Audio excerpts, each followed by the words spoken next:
Фантастика. Молчаливый мир. Фантастический роман.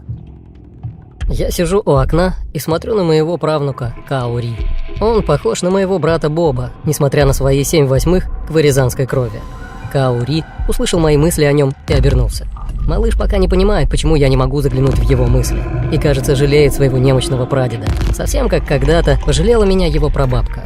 Что ж, мне-то жалеть не о чем. Я сделал свой выбор много лет назад.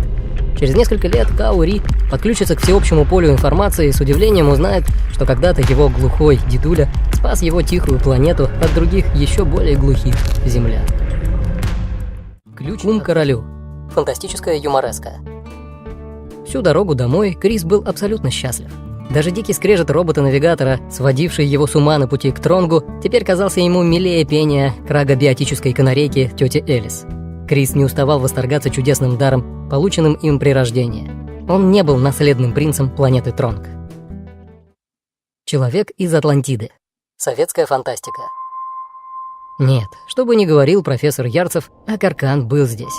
И мне очень жаль, что он не смог остаться с нами. Рукопись, найденная в гостинице. Фантастическая новелла. Свой гонорар за эти записки я охотно завещаю тому, кто решится их опубликовать. И пусть он поделится с теми немногими, кто не станет говорить «вздор», дочитав их до конца. Там, куда я отправляюсь, мне вряд ли понадобятся деньги. Трудно в мои годы решиться на такое, но Ларина ждет меня. А как я могу, черт возьми, заставлять волноваться леди? Фэнтези. Проклятый меч. Лабарон катил свои холодные воды, величественный, равнодушный. Кто бы ни сидел на престоле Нальгалии, как бы ни суетились по этому поводу все остальные, великая река будет катить свои воды на восток, туда, откуда я родом. Лабарон, великая река, стал для меня рекой забвения. Я уже почти не помню свою мать, я только путем логических умозаключений догадываюсь, что где-то учился, университет, сельская школа.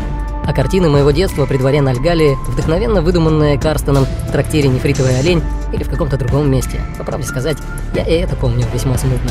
Эти вымышленные от начала до конца эпизоды так живы, что порой я начинаю сомневаться, да было ли что-нибудь другое. Я рад, что записал все события, приведшие меня на трон Нальгалии, потому что, боюсь, через год-другой я буду готов казнить всякого, кто посмеет назвать меня Густавом Брантом.